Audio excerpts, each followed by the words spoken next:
విజయనగరం పట్టణంలోని అయ్యకోనేరు పడమటి గట్టుదరిలో వెలిసిన పురాతన శ్రీ సూర్య ఆలయంలో రథసప్తమి వేడుకలు ఘనంగా జరిగాయి.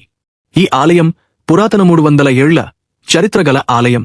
స్వామివారిని దర్శించుకోవడానికి అధిక సంఖ్యలో భక్తులు తరలివచ్చారు. అనంతరం స్వామివారికి సుప్రభాతం, క్షీరాభిషేకాలు, సూర్యారాధనలు మరియు ప్రత్యేక పూజలు చేశారు. జై శ్రీనారాయణ. ఈ రోజు ఆదివారం రథసప్తమి ఎంతో చాలా విశేషమైన పుణ్యదినం. చెప్పాలంటే ఇలా పడ్డం అనేది ఎన్నో 5 సంవత్సరాలు అయితే కానీ ఇలా పడదు.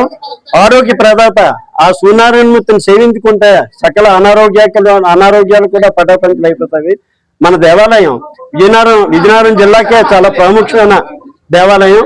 300 సంవత్సరాలు బట్టి కూడా ఈ దేవాలయం ఏంటంటే చాలా ప్రాముఖ్యం చెందింది. ఆ రోజుల్లో గజపతులు కూడా, రాజులు కూడా ఈ దేవాలయాన్ని ఏంటంటే దర్శించుకొని ఏ అనారోగ్యాలు ఉన్నా ఏ ప్రజలకి ఇక్కడ వచ్చి మొక్కుబడి చేసుకుంటే చాలు వాళ్ళు అనారోగ్యాలు అన్ని పోయి సకల ఆరోగ్యాలు కూడా ప్రసాదించి అంత నమ్మకమైన దేవాలయం. ఈ సంవత్సరం చాలా విశేషంగా వైభవంగా చేయాలని మేమెంతో ఈ కమిటీ అందరూ కూడా మేము కూడుకున్నాము.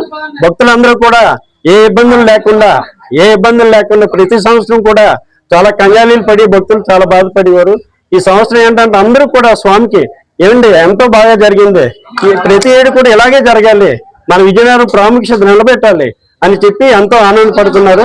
సూర్య దేవాలయాన్ని చాలా మంది విజయనగరం ప్రజలకి ఇప్పుడున్న తరంలో చాలా మందికి తెలియదు ఇక్కడ సూర్యనారాయణ స్వామి ఆలయం ఉన్నదని కూడా. నేను 1965లో విజయనగరం వచ్చాను. అప్పటి నుంచి కూడా ఈ దేవాలయం అంతకు ముందు రాజుల ఆధ్వర్యంలో ఐకోనేరులో రాజులు స్నానం చేసి అక్కడున్న మేడలో వస్త్రధారణ చేసి సూర్యనారాయణ స్వామి దర్శనం చేసుకుంటూ కోటకు వెళ్లేవారనే ప్రశస్తమైన కథలు ఉన్నాయి. ఆ కథల అనుసారంగానే మేమందరం కూడా దీన్ని ఫాలో అవుతాం. అదే తప్ప ప్రత్యేకంగా ఈ సూర్య దేవాలయం రాజుల పోషణ ఆధ్వర్యంలో ఉన్నంత కాలం బాగానే ఉండేది. ఇక్కడ మాకు డ్రాయింగ్ మాస్టర్ ఉండేవారు. ఆ డ్రాయింగ్ మాస్టర్ ఆధ్వర్యంలో సూర్యనారాయణమూర్తి ఆలయం నడిచేది. అలాగే రాజాదరణ పొందిన తర్వాత భక్తులు కూడా రాక తగ్గిపోయిన తర్వాత ఇది ప్రజల ఆదరణకి నోచుకోలేకపోవడం వల్ల చాలా సంవత్సరాలుగా ఇలాగే ఉండిపోయింది.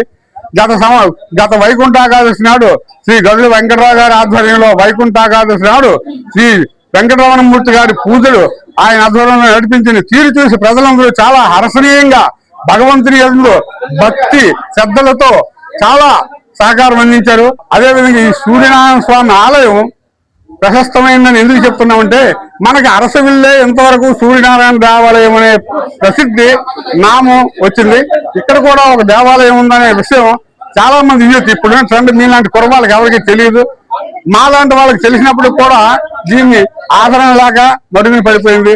ఈ ఆలయ దర్శనం, స్వామివారి దర్శనం నిరాటంకంగా భక్తులందరూ కూడా విశ్వాసంతో నమ్మదగే విధంగా జరిపించినందుకు ఆ సూర్యనారాయణమూర్తికి శతకోటి వందనాలు. విజయనగరం ఐకోనేరు గట్టు దగ్గర అరసివిల్లిలో ఎలా అయితే ఉందో అలానే ఇక్కడ కూడా పూజలు అవుతున్నాయి. దర్శనం కూడా చాలా బాగా జరుగుతుంది.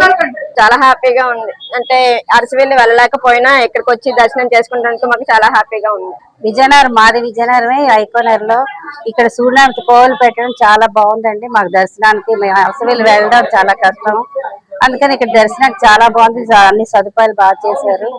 చాలా బాగుంది. పురాతన కోవిల్ అండి ఇది. చాలా పురాతనం, అందుకే చాలా పేరు ప్రఖ్యాతి.